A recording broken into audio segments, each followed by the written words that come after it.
Hello, everyone. Welcome to Highway of the Hidden. I'm your host, Polar Bear. Our guest tonight has a very spooky encounter and also has given us an EVP, which is attached to the end of the episode. So sit back and enjoy the ride. So let's talk about how you got into the paranormal. What got you into it? Got you started on it?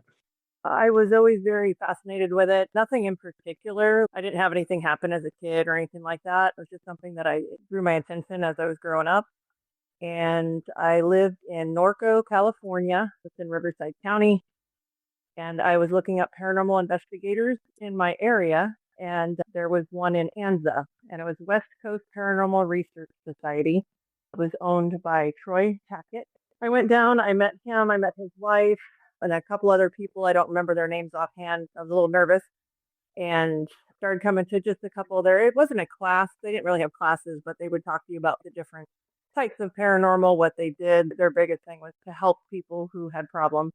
And we'd start going on small investigations that was a training so we could lay out all of the equipment, all the wires. I mean, there was stuff everywhere. And we'd pretty much sit around for hours and either ask questions or use the equipment and see if we could get any readings on anything. And 99.9% of the time, it was just silence. Really, not much happened. And then we go back and we listen to everything that we record.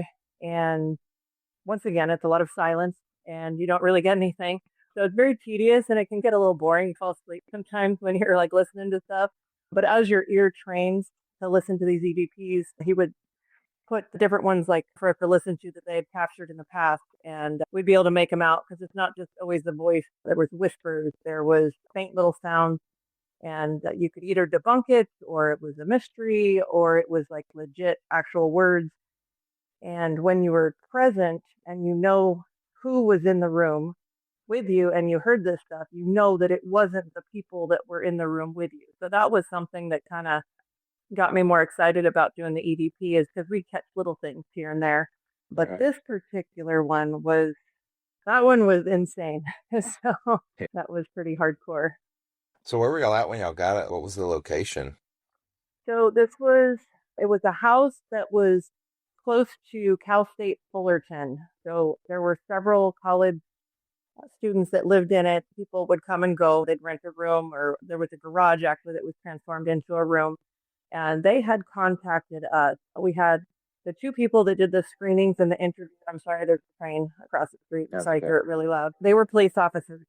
So they would actually do all the questions and all that stuff to whomever had called in. Because sometimes it was people that it was, you don't really want to bring a whole crew of people over there. It was a little more personal, or it could be talked through or debunked. And sometimes it was someone with a psychological problem. And of course, they would try to help them when we could and whatnot. So we didn't actually go to these investigations until they had been met. They had phone interviews and we had all kinds of precautions and stuff because we didn't want to make anyone feel uncomfortable, and we had to be safe, of course. So for these college students, at first they were going to just maybe not go because it just seemed like it was a bunch of college kids partying in, and it was awkward. Troy had actually wanted to do this is more of a training because we had a couple other newbies with us as well. So we brought all of the equipment, everything.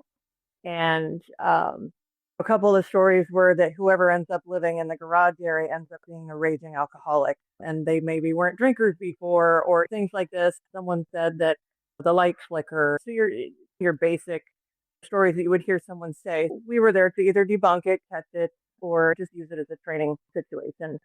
And it was pretty silent the whole night. Not much really happened. We saw a little flicker here and there, but then we tried to look at some of the electrical, and it had the old ribbon wire in the for the electrical wire. So it was old school. And so we thought maybe that might be it. So since it was so quiet, we didn't think anything of it.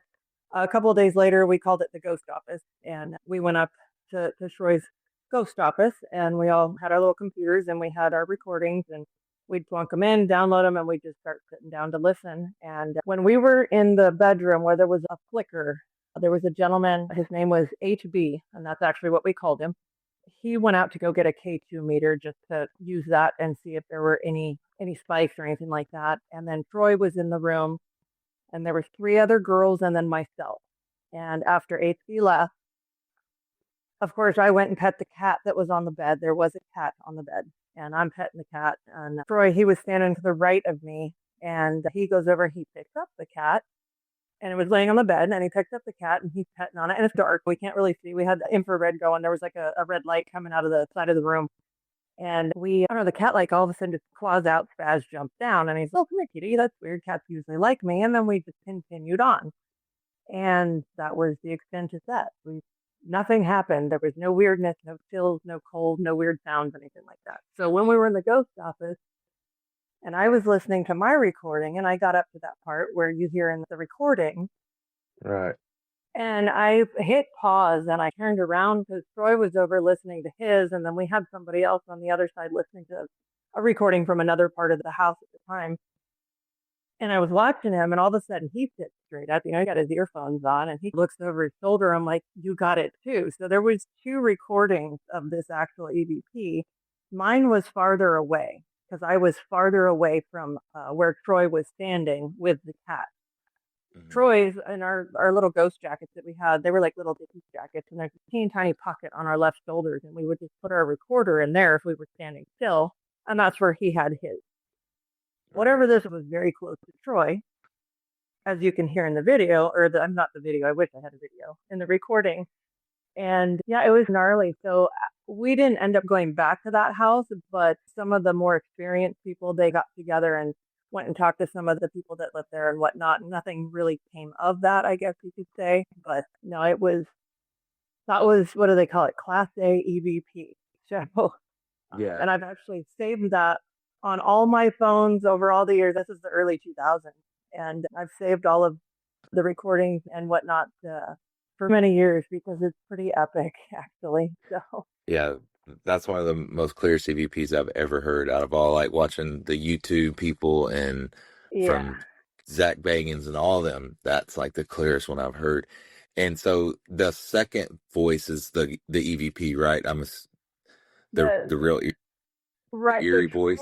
Yeah, so Troy, he was like, before we cut that into that little segment, he was like, that's weird, cats usually like me. And he's like, come here, kitty. So that's Troy's voice. So that was the only man in the room. Okay. He had walked out to get a K2 meter. And like I said, there were 3 other gals and then myself. And Troy, 100%, only dude in there. And yeah, we didn't even have anyone that was in our team or our group that has a voice quite like that. So that was definitely...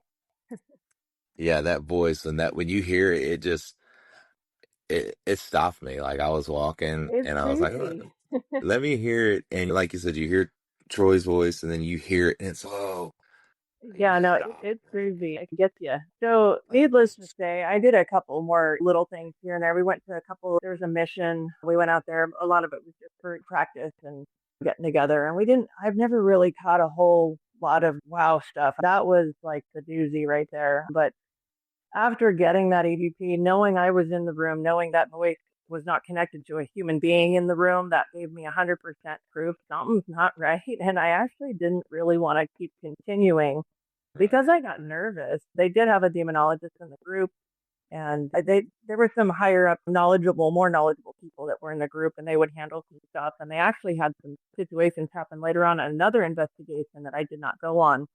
And that was funky. It had to do with some Native American land that a whole bunch of houses were built on and stuff. But yeah, no, I don't like to play with things I don't have control with. And that proved that something wasn't right and I had no control and I just didn't want to do it anymore. And that's when you were like, I'm done with the paranormal investigation world. Yeah, I did a little bit out here when I came into Texas, but it was more... I would listen to things that were recorded. I didn't want to go be the person asking questions and inviting things to talk to me.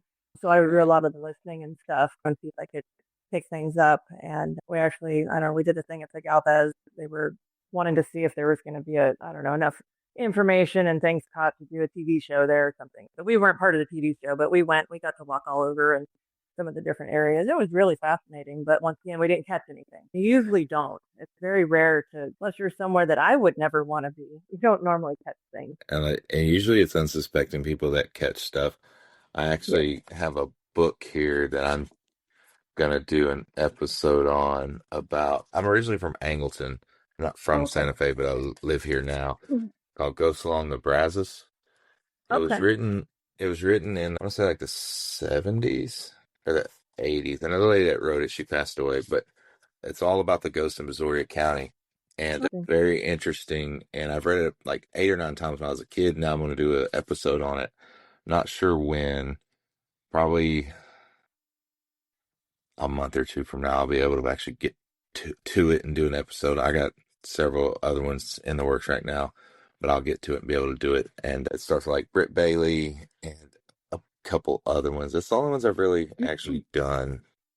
But a lot of those places you can't really even investigate because there's houses there, there's subdivisions in those areas.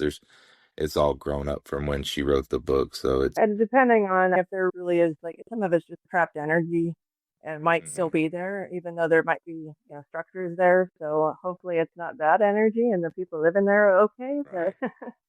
yeah, Yeah, there's some pretty scary ones in the book. The lady in the gray taffeta dress. I know that house is still there in East Columbia because it's not. I wouldn't say it's a town. I don't know what you call it, but people still live there. It's right outside West Columbia, which is the first capital of Texas. But that's like the sounds like real a intense one. Yeah, it's like yeah, a it real sounds like an intense one. interesting read. It is very good. Yeah, if you get a chance, just check it out. If you're Yeah, in Century of the Paranormal, that's a good one. And then the Hellhounds of Santa Ana. That one's good. That's all. It's all around the same area, that okay. region from Bailey's Prairie to East Texas. That those are all right there. Like the kids playing, the burnt kids, or I don't know. It's some of it's really eerie. Some of it's Dang. not too bad. Yeah, and then she's got little tidbits in the back of a preacher shooting at like a Bigfoot type creature. Mm-hmm. Um, it's pretty interesting.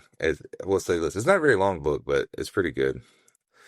But It sounds very interesting, and I think cryptids supposedly are supposed to be, I don't know, historically in our area. Like, not many Mhm. people talk about it, but that's supposed to be a thing in this area. That's what I've heard. Yeah, I actually was doing some research on one a sighting that happened here in Santa Fe in 2015. Oh, you're Suppose, kidding. yeah, they're supposed it was on the news and everything. Yeah, but they said it was just a monkey in somebody's backyard. But Was that the Santa uh, Fe monkey that was going all over yeah, trying to and find it? Okay, I remember that. yeah, and I was looking at it, and the Bigfoot researcher in me was like, "Ah, I don't Yeah. sound like a monkey," but the way the No, that'd people be that seen interesting it to get just that info too. yeah, the way the people that seen it described it, it didn't sound like a monkey at all. That's just See, I the didn't way my see any brain of that works. stuff. I just saw everyone making memes about this monkey, but I didn't realize that it was associated with a possible sighting. That's actually really cool. Yeah, and I don't know. It's cool or it's not cool, depending on where the creature might be. yeah. And I mean, it depends on where I guess it would take off to because a lot of this area is so developed, I don't even know where it could hide. I guess there are some wooded areas, but there's not Oh, too yeah, many. acres right behind my house. There's acres behind us, so that's I was like, oh, that's I so mean, cool. And I thought about it. I'm like, wait a minute. yeah, I know like up there off where I'm at, there's a lot over there too, underneath the bridges and stuff, the bayous. It's not impossible, but I think it would be quite something if there was a Bigfoot in our backyard. Yeah, that would. I don't know about that. It'd be cool to hear the story though. That would be cool. I don't know. It could just stay wherever it is. That's fine. Yeah, I'm not about really seeing one in person. I think So I have an encounter. It's on my most recent episode. I posted it, but I'm not really sure if I want to actually see one now. But I like hearing the stories. I'm more of a let me listen to your stories kind of person. I listen to podcasts. I watch the Foreman Brothers on YouTube, and those are pretty much all I do at this point. Not much rattles me as long as it's through some sort of a device. Like I said, it's the fact that not having control of the situation is really what scares me the most. But to be honest with you, people, they scare me the most when it comes to some of the places when we went investigating. We were always more Oh nervous yeah. about the people that you might encounter or run into because some of these places are vacant or abandoned, or that was actually the biggest fear. I That's what guess I've always if they heard. reached out and Yeah. grabbed you, it would be a little different, but Yeah, definitely. You never know what someone's going to do. Some people are very no. violent. Some of those homeless people get in there and that's their territory. You don't go in there. And Yeah, no, that's their space. you ever watched CJ Faison on YouTube? He's usually got pretty good videos, No, ghost I haven't videos. actually. I haven't heard that. No, I watched it's Paranormal Nightmare and Chasing Evil and the Foreman Brothers. So they've got different They've been doing this for years, and they're pretty mellow. They don't have a bunch of crazy gadgets and stuff, and Yeah. they're pretty legit. Some of the episodes you watch is boring, and some of them are Right. like, oh my gosh. And no, it was the most natural compared to the investigations that I had done based Mhm. on what I was watching, and it wasn't like all stiffed up for viewers. You know what I mean? So I kind of Right. stuck watching those guys, and some of the podcasts that I've listened to where people send in their stories and stuff. Some of those stories are gnarly, man. I feel really bad for the people that had to go through that stuff because that's just some scary stuff that we'll not ever really truly understand. So Yeah, that's why I like CJ. He's real. I don't know how to say it. It's just him most of the time. Like he has people that he'll record with for a while, then he'll quit recording with them, then he'll do it by himself. And lately, I think he's been with his girlfriend. It's been forever since I don't. and CJ is his name. What's his screen CJ name? Faison, Faison. He's from Delaware. Okay. Now he's like a NASCAR driver. Okay.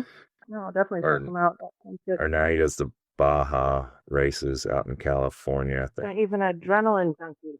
So he's Yeah. a paranormal investigator and an adrenaline junkie. And if he thinks it's legit haunted, he'll buy the property and do a ton of investigations there. So So he's a very successful NASCAR driver. yeah, and he's 31, something like that, That's 31, awesome. 32. Yeah. That's cool. No, I'll have to check him out for sure. Yeah, So he's nerdy, but he's entertaining for the most part. if you're not a little nerdy or a little weird, you're not normal. That's the way I look at it. Especially to do this kind of stuff, you got to be a little weird.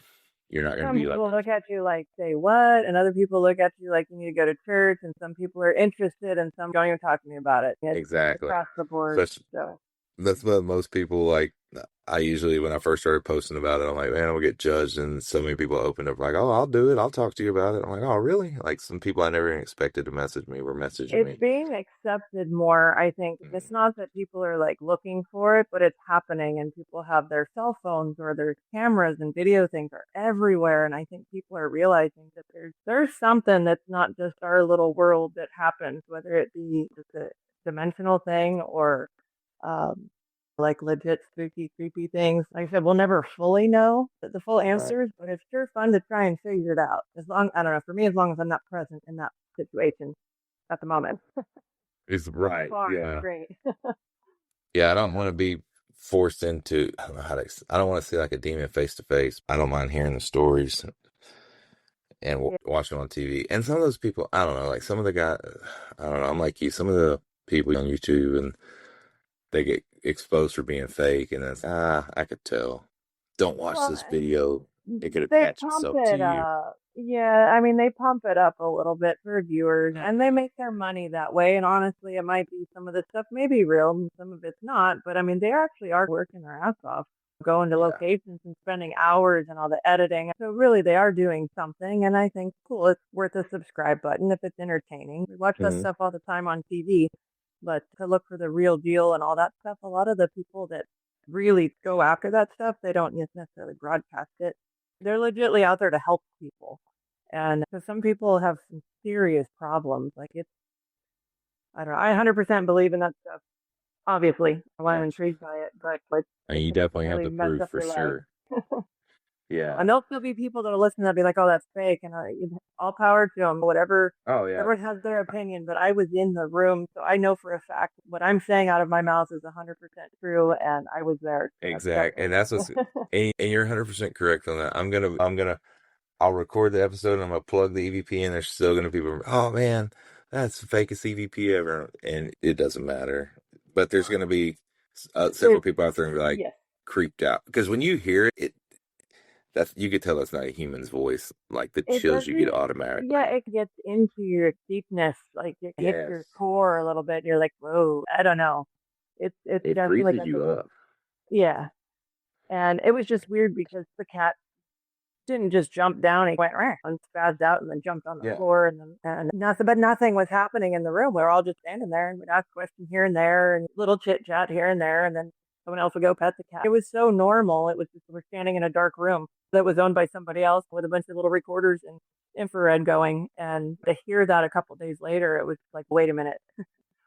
Right. What? And then to hear it louder on his and quieter on mine because my recorder was farther away. That was It's even like, cooler. and so it was just like a one time encounter. Y'all never went, or you never went back, or y'all just, I personally did not. So after that came up, I believe it was Troy. I think it was the two police officers because they were into the investigating part too, and it might have been their demonologist that might have gone back over and chit chatted with the individual that had initially called.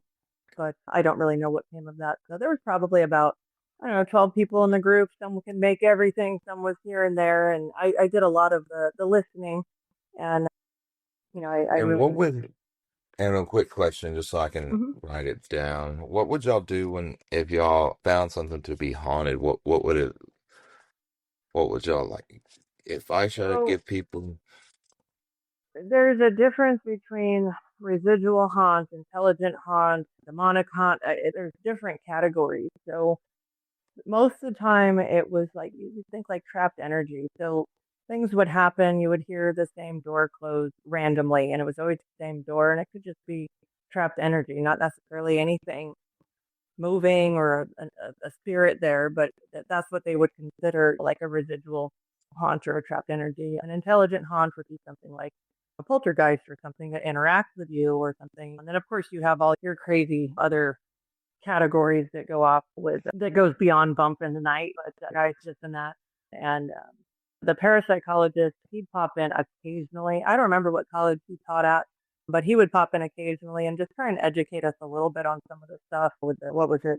Oh, my brain just went blank on me. The noisy ghost, poltergeist. There we go. The poltergeist, where a lot of it, there was always usually an adolescent teenager involved in that to an extent, and then they were trying to see if they could figure out if it really had something to do with the adolescent teenager growing up and hormones and who knows what's going on deep down in the brain of the adolescent teenager. But there was never enough poltergeist cases to compare anything to. It was really a hit and miss. Like most of the time, something flies off the table and it never happens again, and you don't know why.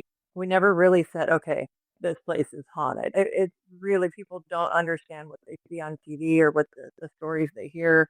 I think I've seen every Ghost Adventures out there. That stuff, it would take so long to generate all the stuff they catch in one episode. It's so quiet usually when you go.